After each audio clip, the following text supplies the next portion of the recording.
here today to announce a historic victory for American women, mothers, and families. With the actions I will outline this afternoon will dramatically slash the cost of IVF. Major news today on fertility access. So major that I couldn't even wait till I got home to make this video. The Trump administration just announced in a press conference actual tangible steps that could be taken to lower the cost of IVF in the U.S. and expand insurance coverage, expand access to care for everybody.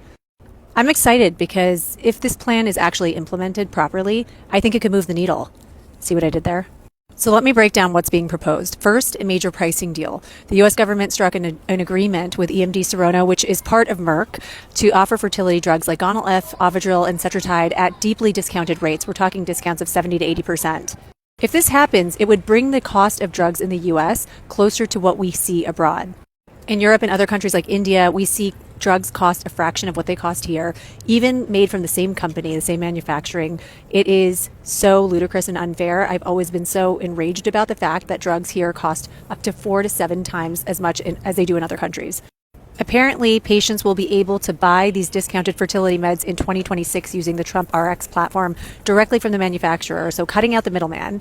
And EMD Serono will be encouraged, in exchange for tariff relief, to invest in U.S. manufacturing and research so that the supply chain is more domestic. But obviously, drug discounts are only one part of the solution. So the second component is coverage reform. Currently, 1/3 of Americans have fertility or IVF coverage, but through their employer's benefits.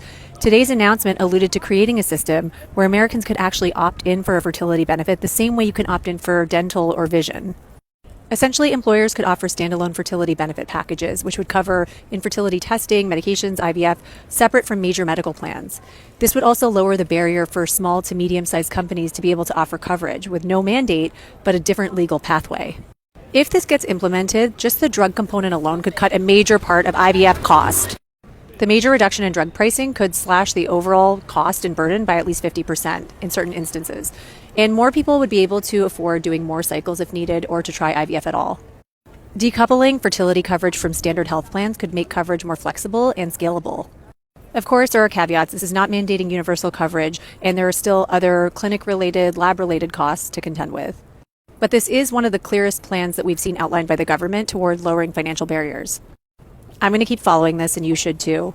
Call me naive, but this headline actually got me excited and feeling optimistic and hopeful.